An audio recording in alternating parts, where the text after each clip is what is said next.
Hello everyone! In today's video of fertilizing plants, isi-share ko sa inyo kung paano ko napapalaki ang ating mga kalateya dahil dito sa ating fertilizer na nabili natin sa tindahan lang o kahit saan. Ito yung Bitsin o MSG. Yes, napakasimple mga ka-jungle dahil ito ay nakakatulong sa ating mga plants para mas mapaganda ang ating mga ornamental plants at hindi lang ornamental plants, pati mga vegetable plants. Kaya naman, just keep on watching kung paano ko po diniligan itong ating mga halaman o itong ating kalateya para mapakapal ito, mapalaki, mapaganda ng ating mga bitsin. Kaya just keep on watching and don't forget to subscribe to my YouTube channel kung bago ka lang po sa aking YouTube channel, and don't forget to follow my Facebook and also my TikTok. So for today's video mga ka-jungle, ang MSG or Bitsin, pag-usapan naman natin kung paano siya naging effective na maging natural fertilizer para sa ating mga plants. Yes, natural fertilizer siya dahil yung MSG ay merong laman na monosodium glutamic acid na nakaka-help magpa-lush o magpakapal ng ating mga plants o ng ating mga dahon ng ating mga calathea plants. So specifically, yung topic natin today, so paano ko siya nadidiligan ng MSG, ano yung sukat ng MSG o fertilizer na dapat gawin natin para mapalush natin ang isang halaman katulad ng mga calathea plant. Siyempre, yung mga calathea plant ay napakaganda para sa ating mga tahanan. Ito ay nagbibigay ng aliw sa ating mga plantita at plantito para mapaganda yung ating halaman. So, ito yung ating plants na napakaganda dito i-collect. Ito yung indoor plants, which is ito yung tinatawag na prayer plant, calathea plant. And then yung kanyang dahon ay meron siyang maroon na kulay sa ilalim ng dahon niya. And then stripe yung kanyang. Pag-usapan naman natin kung paano siya alagaan when it comes to sunlight. So sunlight muna tayo bago tayo mag-proceed ng ating fertilizer, no? So sunlight, dapat hindi siya naiinitan masyado kasi naging crispy yung dahon niya o nagiging nasusunog yung mga dahon nito. Kaya naman, mas maaari kung nandoon siya sa loob ng inyong bahay, katulad dito ng ating rest house, nandito siya sa loob ng bahay.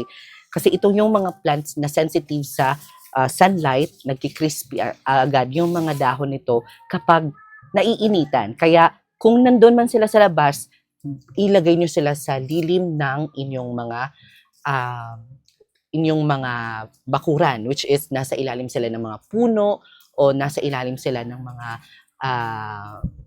malalaking puno na dapat natatabunan sila ng enough sunlight. Kasi ayaw nila yung enough sunlight. Yung sakto lang, yung parang morning sunlight lang o sikat ng araw na para maging mas maganda naman yung dahon nila. Siyempre, kailangan din nila yun. And then, pag-usapan naman natin mga ka-jungle, yung pag-aalaga nito when it comes to fertilizer. Yes, yung ginagamit ko na fertilizer, itong monosodium glutamic acid o mas kilalang Ajinomoto na Bitsin. Yes. Yung seasoning ito sa lutuin, pero pwede din siyang maging fertilizer sa mga hindi nakakaalam dyan. Pero yung iba, alam na nila na itong bitsin na ito ay nagbibigay ng fertilizer sa kanila o nagbibigay ng ganda sa kanila. Yes, in my experience in taking care of these plants, for me, sa pag-aalaga nito, marami na akong experience na napapalaganda ko ang mga halaman ko, katulad na lang na nasa likod ko. Ito yung mga plants na dapat diligan ng bitsin dahil nasa loob sila ng bahay. Parang hindi sila nakakuha ng enough organic fertilizer dahil nakapots lang sila. So yung mga kalateya na nasa labas ng bahay, kahit hindi na kayo maglagay ng fertilizer o nasa direct to soil. Pero itong mga calathea na nasa pots, kailangan niya ng bitsin dahil nga kailangan niya ng fertilizer or organic. So now, i-demonstrate ko na sa inyo kung paano ako magdilig ng fertilizer na tinatawag na MSG or Bitsin sa ating calathea plants. Kung paano siya lush natin ito. So, napapakapal yung mga dahon. First, kailangan nyo nito 11 grams na Bitsin o Ajinomoto. And then, kumuha kayo ng isang 1.5 na bottle, plastic bottle. After nyong makakuha ng bottle, ilagay nyo lang ito dito isang 11 grams na Ajinomoto. Then, lagyan nyo lang din ng tubig. Yan. So, lagyan lang ng tubig. And then, after nyo nalagay yung fertilizer dito sa isang litro, i-shake nyo lang. Then, let it leave after mga 5 minutes or pwedeng magdamag para medyo mas effective yung ating ilalagay o papandili sa ating mga plants. Then, i-demonstrate ko din sa inyo kung paano siya diligan. Ito, ganito siya diligan, mga ka-jungle. So, wag niyong diligan yung dahon diretso sa ugat. Then, magka-count lang kayo ng 1,001, 1,002, 1,003. Yan. Ganyan lang magdilig ng ating mga fertilizer. So, ganyan lang magdilig ng ating bitsin na fertilizer dito. So, di ba? Simple lang. And then, mayroon na kayong, magbibigay na siya ng magandang dahon. So, in my experience naman, like 6 months or, once a month lang magdidilig tayo ng fertilizer dahil hindi pwedeng araw-araw tayo magdilig ng fertilizer kasi fertilizer is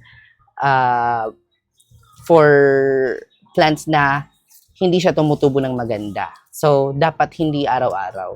So, yan lamang po ang pagdilig ng ating mga halaman with fertilizer na bitsin. I hope may natutunan kayo in today's video.